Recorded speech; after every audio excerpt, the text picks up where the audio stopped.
प्रवीण कुमार जी, आम आदमी पार्टी का आज स्टेटमेंट आया साफ तौर पर कि सैद्धांतिक तौर पर हम यूसीसी के साथ हैं, यानी कि केंद्र के साथ हैं। तो वो सैद्धांतिक तौर पर वो कौन से ऐसे बिंदु आपको लगते हैं कि जिसको लेकर आपको लगा कि नहीं, आपको साथ देना चाहिए, जबकि आप ही लोग हैं जो केंद्र की सरकार को पता नहीं क्या क्या कहते नहीं थकते अध्यादेश के मसले पे, अलग अलग विषयों पर, और आप मुस्कुरा भी रहे हैं मेरे सवाल पे। तो यहाँ पर केंद्र ने ऐसे कौन से ऐसे बिंदु रखे कि आपका दिल जीत लिया? आपने कहा सैद्धांतिक तौर पर तो हम आप ही के साथ हैं। देखिए जिनेश जी, कॉन्स्टिट्यूशन में आर्टिकल 44 में साफ तौर पे लिखा गया है, the state shall endeavour to secure the citizen a uniform civil code throughout the territory of India. तो कॉन्स्टिट्यूशन में ऑलरेडी ये आर्टिकल में मौजूद है, और इसीलिए आम आदमी पार्टी ने स्टैंड लिया। लेकिन सिर्फ ऐसा ना हो कि चुनावी मुद्दा बन जाए, सिर्फ ऐसा ना हो कि एनआरसी की तरीके से ये सिर्फ जो है इलेक्शन स्टैंड बन जाए और पूरे देश भर में इसका माहौल बनाया जाए, पर उसको जो है वोट डिवीजन करने के लिए और उस तरीके से उपयोग हो। आम आदमी पार्टी चाहती है कि, क्योंकि हिंदुस्तान जो है वो डाइवर्स कंट्री है, अलग अलग जाति, संप्रदाय, धर्म, बहुत वास्टली डाइवर्सिफाइड कंट्री है हिंदुस्तान। और इसमें हर एक जाति, हर एक धर्म के अपने अलग जो है पूरी तरीके से मान्यताएं हैं, उनकी अलग बिलोंगिंग्स है, बहुत सारी चीजें हैं जो समावेश है हिंदुस्तान इन सारी बिलोंगिंग्स का।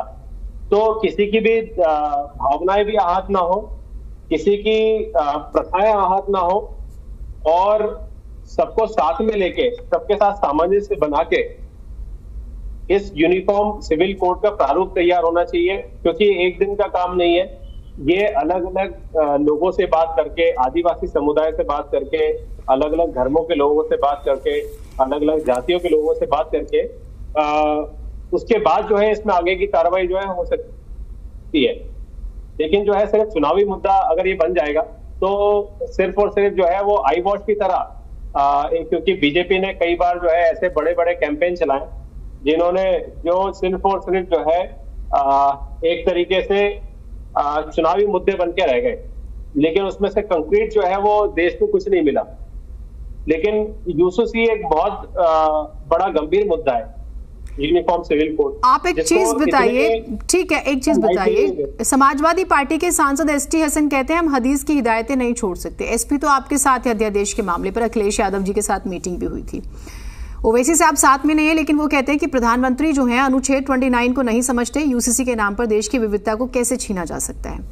तो चलिए, मैं ओवैसी साहब का जिक्र नहीं करूंगी, लेकिन क्या एसपी का अगर ये स्टैंड है तो आपको लगता है कि इससे अलायंस पर अलग अलग दलों की प्रतिक्रियाएं अभी आनी बाकी है? कोई फर्क पड़ेगा? जो एक थर्ड फ्रंट की बात हो रही है, विपक्षी एकता की बात हो रही है, क्योंकि इसमें बिखराव नजर आ रहा है फिर, और ये माना जा रहा है कि विपक्षी एकता की ही काट है ये यूसीसी फिलहाल इस चुनाव में। ये देखिए जी, आर्टिकल 370 जब इन्होंने हटाया था उस दौरान भी, क्योंकि हमें लगता था कि उससे जो है टेररिज्म खत्म होगा, उससे जो है खुशहाली आएगी, उससे जो विदेशी फंडिंग है वो बंद होगी, तो उस दौरान भी आम आदमी पार्टी ने खुल के उसका समर्थन किया था। और जब जब देश की बात आती है और जब जब संविधान में लिखे हो कोई भी ऐसे संविधान को बचाने की या लोकतंत्र को बचाने की बात आती है, आम आदमी पार्टी हमेशा से जो है वो मुखर होकर कहती भी है और उसके साथ में खड़ी भी रहती है।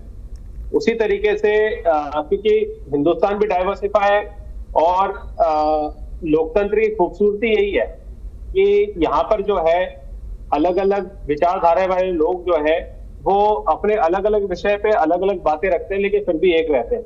तो अलग अलग पार्टी का अलग अलग विषय हो सकता है, अलग अलग उनकी जो है मान्यताएं हो सकती है यूसीसी को लेके, लेकिन आम आदमी पार्टी की स्टैंड इसके पूरी तरीके से क्लियर है। ठीक है। और लेकिन इसमें जो है पूरी तरीके से समन्वय बना के और पूरी तरीके से इसको जाति, धर्म, संप्रदाय, अलग अलग मान्यताओं को साथ में लेके इसको इम्प्लीमेंट, और सिर्फ एक दिन का काम ही है। मैं दोबारा दोहरा रहा हूं, सिर्फ चुनावी मुद्दा ना बन के रहना है भारतीय जनता पार्टी को।